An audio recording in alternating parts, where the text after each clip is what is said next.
Pintar sekali. Pada sabun. Contoh-contoh dari asam dan basa pembelajaran kita minggu kemarin akan menjadi penanaman konsep pada larutan penyangga pembelajaran kita hari ini. Baiklah anak-anak ibu, langsung saja kita masuk ke dalam tujuan pembelajaran. Anak-anak ibu mampu memahami yang pertama tentang pengertian larutan penyangga, sifat-sifat larutan penyangga, komponen larutan penyangga, dan peranan larutan penyangga di dalam kehidupan. Pintar anak ibu semuanya. Langsung saja kita masuk ke dalam yang pertama, yaitu pengertian larutan penyangga. Di sini ibu ada ilustrasi mengenai apakah itu larutan penyangga. Nanti di anak-anak ibu tadi ya, apakah itu larutan penyangga? Langsung saja ya.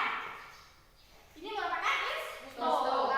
Di dalam isto ini dia mengandung senyawa penyangga, di mana senyawa penyangga tersebut mengandung komponen asam dan komponen basa yang berfungsi untuk menahan senyawa penyangga, sehingga senyawa penyangga tersebut mampu mempertahankan pH pada isto. Jadi dari ilustrasi ibu tersebut, apakah itu larutan penyangga? Siapa yang dapat? Saya, Bu. Coba Dasrianti, apa itu? Larutan penyangga yaitu larutan yang dapat mempertahankan pH-nya meskipun ditambahkan asam maupun basa. Pintar sekali, bagus sekali. Jawaban nanti sudah bagus. Ibu akan mengulangi lagi supaya anak ibu lebih paham. Catat semuanya anak ibu. Bahwa larutan penyangga adalah larutan yang dapat mempertahankan pH-nya walaupun ditambahkan sedikit asam, basa, ataupun dapat kita lakukan dengan pengeceran. Paham semuanya anak ibu? Paham, Bu. Tidak ada yang ingin bertanya? Tidak? Tidak, Bu. Selanjutnya kita akan masuk ke dalam sifat-sifat larutan penyangga, di mana pada sifat-sifat larutan penyangga ini ibu akan memberikan ilustrasi. Perhatikan ibu semuanya anak ibu. Nanti ibu akan memberi masing-masing anak ibu waktu 2 menit untuk menjawab masing-masing sifat-sifat larutan penyangga. Nanti dimulai dari Anita Rahmadani, Adora Vega sampai ke belakang. Anita Rahmadani akan menyebutkan sifat-sifat larutan penyangga pada gambar yang pertama. Dan begitu juga selanjutnya. Nanti ibu beri waktu 2 menit untuk memikirkannya. Ibu jelaskan dulu, ibu terangkan sedikit bahwa inti dari sifat-sifat larutan penyangga yang pertama ini, dia akan mengenai pH pada larutan penyangga. Larutan penyangga di sini dapat berupa larutan penyangga asam dan larutan penyangga basa. Inti yang pertama itu dia akan mengenai pH. Begitu juga pada sifat larutan penyangga yang kedua, dia juga akan mengenai pH pada larutan penyangga. Dan begitu juga pada yang ketiga, dia akan mengenai pH pada larutan penyangga. Namun yang keempat, pada larutan penyangga yang keempat dia akan mengenai Ka, nilai Ka sesuai pembelajaran kita minggu kemarin mengenai asam dan basa. Baiklah anak ibu, ibu akan beri waktu 2 menit dari sekarang untuk memikirkannya. Dimulai dari sekarang. Oke anak ibu, waktunya sudah selesai. Coba dari Anita Rahmadani dulu. Sifat larutan penyangga yang pertama. Sifat-sifat larutan penyangga pada gambar pertama yaitu mampu mempertahankan pH-nya walaupun ditambahkan sedikit asam dan basa. Pintar sekali, bagus sekali. Selanjutnya, Sifat-sifat larutan penyangga pada gambar nomor 2 yaitu pada saat pengenceran tidak akan mengubah pH-nya. bagus sekali. Pada yang ketiga, Sifat-sifat larutan penyangga pada gambar yang ketiga adalah semakin banyak jumlah molnya, maka akan semakin kuat dalam mempertahankan pH-nya. bagus sekali. Keempat, Sifat-sifat larutan penyangga berdasarkan gambar yang keempat yaitu pada suhu yang tetap atau tidak berubah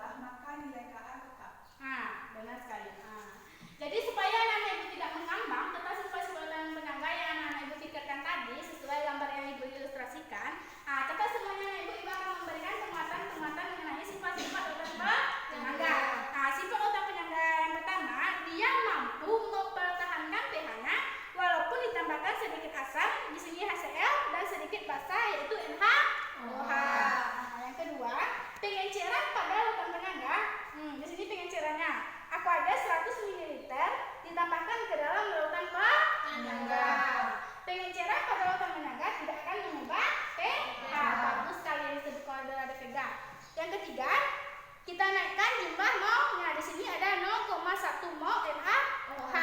0,1 NaOH ini dimasukkan ke dalam lautan penyangga, tidak akan mengubah pH. Atau semakin banyak jumlah molnya, semakin meningkat jumlah pH-nya. Bentar sekali yang disebutkan oleh Fiona. Gambar yang keempat, pada suhu yang tetap kita lakukan pengukuran suhu, atau pada suhu yang tidak berubah nilai Ka selalu tetap. Bentar sekali yang disebutkan oleh Davianti. Sudah catat semuanya Anak Ibu? Sudah. Paham? Selanjutnya kita akan masuk ke dalam komponen larutan penyangga. Ada belajar semalam kan? Di rumah kan?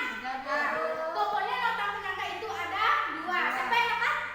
Coba disuruh mana nih? Komponen larutan penyangga ada 2. Yang pertama larutan penyangga asam dan yang kedua larutan penyangga basah. Pintar sekali bahwa larutan penyangga itu ada 2. Yang pertama larutan penyangga asam dan larutan penyangga basah. Sesuai dengan konsep Bronsted Lowry, pembelajaran kita yang minggu kemarin, bahwa komponen larutan penyangga asam terbentuk dari coba sih ya, Asam lemah ditambah basa konjugasi. pintar sekali. Asam lemah ditambah basa konjugasi. Sedangkan larutan penyangga basah terbentuk dari siapa dapat? Coba kita Larutan lihat. penyangga basah terbentuk dari basa lemah tambah asam konjugasi. Bagus sekali. Sedangkan larutan penyangga basah terbentuk dari basa lemah ditambah asam konjugasi. Sudah dapat semuanya Ibu? Sudah. Paham? Paham. Jika paham, kita akan masuk ke dalam peranan larutan penyangga dalam kehidupan. Sebelum kita membahas tentang peranan larutan penyangga dalam kehidupan, kita di sini akan membuat diskusi kelompok. Sebelum kita diskusi kelompok, Ibu akan mengulangi inti-inti supaya Anak Ibu menangkap tentang pengertian larutan penyangga, sifat-sifat dan komponen. Inti dari pengertian larutan penyangga di sini, dia mampu mempertahankan pH-nya. Ingat ya, dia mampu mempertahankan pH-nya. Inti dari sifat-sifat larutan penyangga juga hampir sama pada pengertian larutan penyangga. Dia juga mampu mempertahankan pH-nya walaupun ditambahkan sedikit asam basah, pengen cairan, kita naikkan jumlah molnya, atau pada suhu yang tetap. Pintar anak Ibu. Komponen larutan penyangga di sini ingat saja pada konsep Bronsted Lowry. Komponen larutan penyangga itu ada 2, komponen larutan penyangga asam dan komponen larutan penyangga basah. Ingat saja konsep Bronsted Lowry. Kuncinya ya anak Ibu. Ya, Bu. Selanjutnya kita masuk ke dalam peranan larutan penyangga dalam kehidupan. Di sini kita akan membuat kelompok, di mana ini kelompok 1 dan kelompok 2. Kita di sini ke depan, dari belakang ke belakang kelompok 1, dari depan ke belakang kelompok 2. Nanti kita akan membuat lingkaran, setengah lingkaran akan diisi oleh kelompok 1, setengah lingkaran akan diisi oleh kelompok 2. Silakan Anak Ibu buat kelompoknya.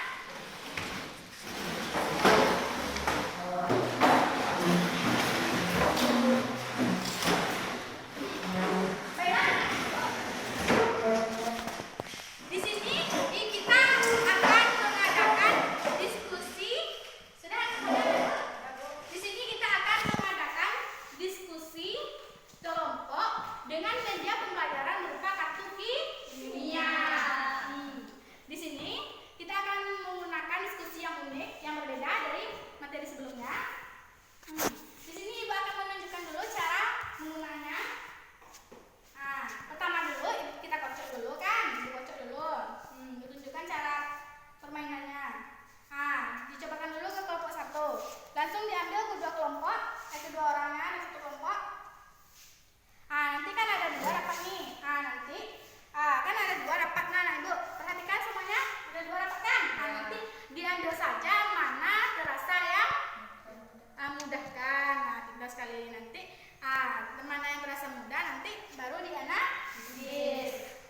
Karena dia berupa permainan, jadi dalam waktu 5 menit bagi kelompok yang tidak bisa menganalisis, tidak bisa tampil langsung ke depan, langsung presentasenya di sini ada poin presentasenya hilang. Perhatikan Anak Ibu, karena di sini ada permainan, jadi langsung ada hukuman, langsung poin presentasenya hilang. Dan pada saat misalnya kelompok 1 sudah maju ke depan, tidak ada lagi yang menulis. Jika ketahuan Anak Ibu yang menulis, maka poin dari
kami itu tentang peranan larutan penyangga dalam kehidupan. Jadi kami mendapatkan tentang darah. Di peranan larutan penyangga pada darah yaitu pada keping-keping darah di mana senyawa penyangga berfungsi untuk mempertahankan pH darah. Pada saat kita mengkonsumsi makanan yang mengandung asam berlebihan atau basa berlebihan, maka darah kita tidak akan terganggu karena darah sudah mengandung senyawa penyangga. Bagus sekali. Saya akan langsung tanya apa? Baiklah,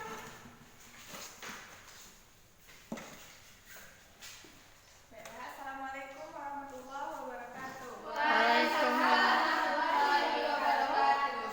Perkenalkan, nama saya Davianti dari perwakilan kelompok 2 akan menyampaikan hasil diskusi kami berdasarkan kartu kimia di mana kami mendapatkan tentang obat. Di sini saya akan menyampaikan bahwasannya peranan larutan penyangga pada obat yaitu di mana di dalam obat diberi senyawa penyangga agar pH obat tersebut sama dengan pH tubuh manusia. Jadi, ketika kita mengkonsumsi obat tersebut, kita tidak akan mengalami suatu yang ganjal karena sudah ditambahkan senyawa penyangga di dalam obat tersebut. Bagus saya Ibu. Kedua kelompok kasih nilai terus. Silakan bedanya diperbaiki lagi. Ibu selain peranan larutan penyangga tadi, kita ada peranan larutan penyangga.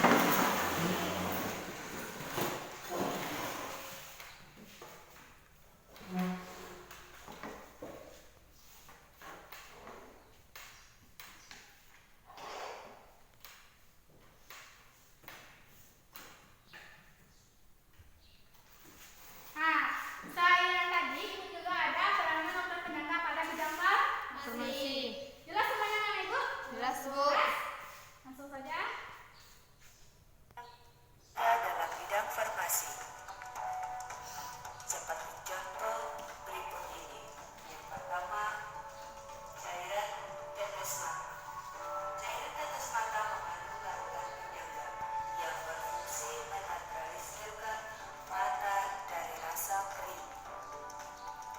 Kedua adalah cairan infus yang berfungsi mempertahankan pH tubuh agar kembali menjadi normal. Paham semuanya Ibu? Paham? Ada yang bertanya? Enggak? Sebelum kita menarik kesimpulan pembelajaran kita hari ini, adakah yang ingin bertanya? Ibu. Coba kita lagi. Berdasarkan video yang Ibu tayangkan tadi, kan di sana terdapat senyawa penyangga yang berfungsi untuk mempertahankan pH. Jadi, apakah senyawa penyangga tersebut, Bu? Pertanyaan yang bagus sekali bahwa senyawa penyangga tersebut dia mengandung